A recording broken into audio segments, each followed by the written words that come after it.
फटाक 30 सेकंड में हर खबर डाउनलोड कीजिए तक ऐप। नमस्कार, आप देख रहे हैं बिजतक और मैं हूं आपके साथ सुवासित।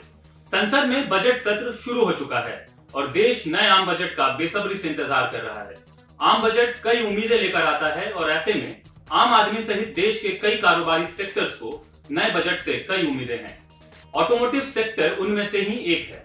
बीते कुछ सालों में भारत के ऑटोमोटिव सेक्टर ने अच्छा प्रदर्शन किया है, लेकिन कोरोना की वजह से कई छोटी बड़ी ऑटोमोबाइल कंपनियों को भारी नुकसान का सामना करना पड़ा है। ऐसे में ऑटोमोटिव सेक्टर को देश की वित्त मंत्री निर्मला सीतारमण से कई उम्मीदें हैं।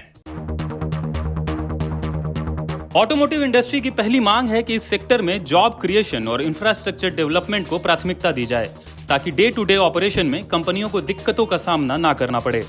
ज्यादातर ऑटोमोटिव कंपनियां ये चाहती हैं कि नई तकनीक के इस्तेमाल और उन्हें विकसित करने में भी सरकार की ओर से हर संभव मदद की जाए।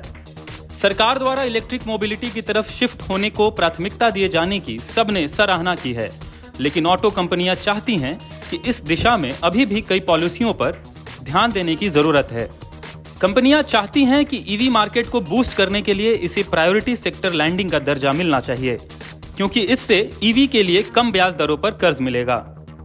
कंपनियों का मानना है कि ई मोबिलिटी को मास स्केल तक पहुंचाने के लिए सरकार को ऑटो कंपनियों के साथ मिलकर क्रिटिकल टेक्नोलॉजी के विकास पर ध्यान केंद्रित करना होगा और इसके लिए गवर्नमेंट पॉलिसी को भी आसान बनाने की जरूरत है, ताकि आम आदमी तक जल्द से जल्द ये सुविधाएं पहुंच सकें।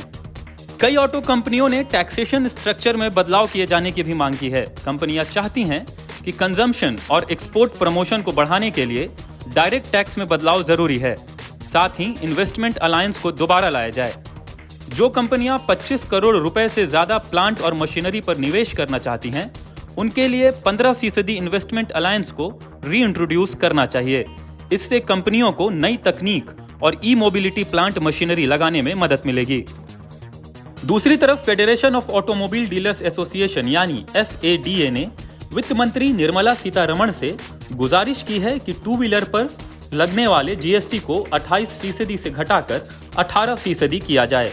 FADA का मानना है कि देश में टू व्हीलर को लग्जरी आइटम नहीं मानना चाहिए, इसलिए GST को कम किया जाए। FADA ने पुरानी कारों की खरीद पर भी GST कम किए जाने की बात कही है। फिलहाल पुरानी कार पर 12 से 18% का GST लगता है। मांग है कि इस दर को यूनिफॉर्म कर 5% किया जाना चाहिए।